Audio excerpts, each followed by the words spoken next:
నేను ఇప్పుడు దాకా నిర్ణయించుకోలే. మీరు అంటున్నారు కాబట్టి చెప్తున్నా, తెలంగాణలో జనసేన ఉంటుంది, మేము పోటీ చేస్తాం. నేను ఇప్పుడు దాకా ఎప్పుడు అవసరమైతే తెలంగాణలో తిరుగుతాం, నేనే తిరుగుతా, మేమే తిరుగుతాం.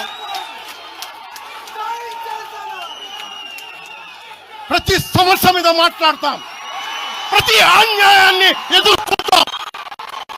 ఏం మాట్లాడతారు మీరు? ఇది తెలంగాణ భారతదేశంలో అంతర్భాగం, మర్చిపోకండి. తెలంగాణ నా దేశం అంతర్భాగం. తెలంగాణ మీరు కూర్చోబెట్టి బెదిరించి రాకూడదు. ఏంటో అవన్నీ భరిస్తాం, చాలా దశాబ్దం పైగా భరించాం. దీనికి చర్మాంకం పలుకుతాం మేము. తెలంగాణ ఎవరైతే వ్యతిరేకించారో వాళ్ళందరూ పదవుల్లో కూర్చున్నారు. ఇప్పుడు పక్క రాష్ట్రం ముఖ్యమంత్రి వచ్చి ఒక సభ పెట్టుకుంటే కాంగ్రెస్ పార్టీకి వచ్చినటువంటి ఇబ్బంది ఏముందో నాకు అర్థం కాలేదు. దేశంలో అనేక మంది అనేక ప్రాంతాలకు వెళ్లి మాట్లాడుతూ ఉంటాం. రేవంత్ రెడ్డి గారు ఢిల్లీ కూడా వచ్చి మీడియాతో చిట్ చాట్ చేస్తానే ఉంటాడు. అట్లే ఇంకో రాష్ట్ర ఉప ముఖ్యమంత్రి పక్క రాష్ట్రానికి వచ్చి ప్రెస్ మీట్ పెడితే ఎవరికైనా లేదా సభ పెడితే ఎవరికైనా అంత ఆందోళన చెందాల్సినటువంటి అవసరం అయితే నాకైతే ఏం కనబడతలేదు. అంటే తెలంగాణ పాకిస్తాన్లో ఉందా, మమ్మల్ని ఎందుకు రానివ్వరు, ప్రజాస్వామ్య దేశం, కానీ ప్రభుత్వం ఇట్లా వ్యవహరించడం సరికాదంటారు.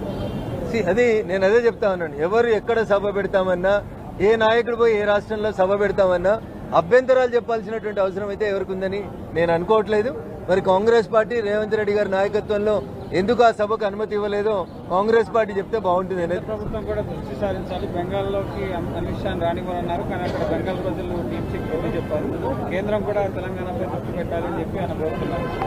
తెలంగాణ భారతీయ జనతా పార్టీ రెండింటి మధ్యలో అవినాభావ సంబంధం ఉంది. భారతీయ జనతా పార్టీ లేకపోతే తెలంగాణ రాష్ట్రం లేదు. కాంగ్రెస్ పార్టీ యూటర్న్లు తీసుకొని అనేక టర్నులు తీసుకొని తెలంగాణ రాష్ట్ర ఏర్పాటు విషయంలో పిల్లి మొగ్గలేస్తున్న సందర్భంగా బేషరతుగా పార్లమెంట్ లో ఉన్నటువంటి భారతీయ జనతా పార్టీ సభ్యులందరూ కూడా మద్దతు ఇస్తేనే తెలంగాణ రాష్ట్ర బిల్లు సాధ్యపడింది. ఇక దానికి ఎవరు ఏం మాట్లాడినా కొత్తగా మేము చెప్పాల్సిందేం లేదు.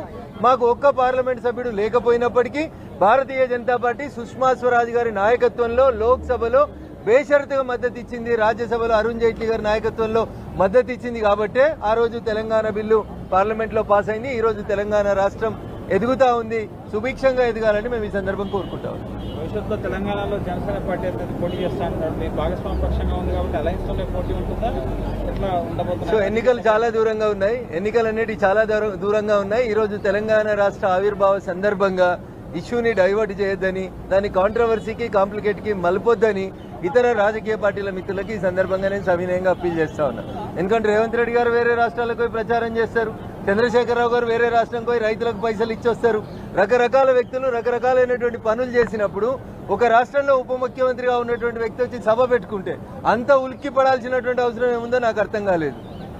తెలుగు రాష్ట్రాల మధ్య మరోసారి విద్వేషాలు రెచ్చగొట్టుకునేటువంటి ప్రయత్నాలు జరుగుతున్నాయి ఈ అంశంతో. టీఆర్ఎస్ పార్టీ బీఆర్ఎస్ పార్టీ ఎప్పుడైతే తెలంగాణలో తమ ఉనికికి ప్రమాదం వస్తుందని అనుకుంటారో ఆ రోజు వాళ్ళు తెలంగాణ సెంటిమెంట్ ని రెచ్చగొట్టేటువంటి ప్రయత్నం చేస్తారు తప్ప ఇంకొకటి కాదు.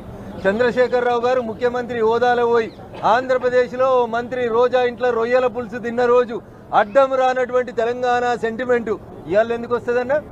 ఎవరు ఏ రాష్ట్రంలోకి పోతుంది, ఏ రాష్ట్రంలోకి ప్రచారం చేస్తుంది? ఎవరి ఉనికి ఎవరికి ప్రమాదం కాదు. ప్రజలు ఎవరిని ఆశీర్వదిస్తే వాళ్ళు అధికారంలోకి వస్తారు.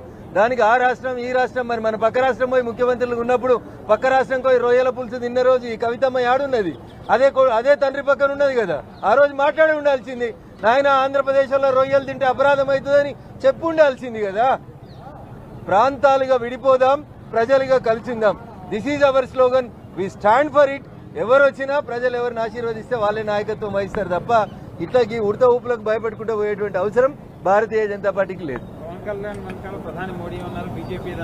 అరే Pawan Kalyan is a part and parcel of NDA. How can you separate him? ఏ రాష్ట్రంలో ఉంటుంది? వారు ఎన్డీఏ భాగస్వామ్య కూటమిలో ఉంటారు. ఎన్డీఏ భాగస్వామ్య కూటమిలో ఉన్నటువంటి వాళ్ళు వేరే రాష్ట్రాలకు పోద్దని ఏమైనా ఉందా? తప్పకుండా పోతాం. దాన్ని మీరు అడ్డుకునేది ఏముంది?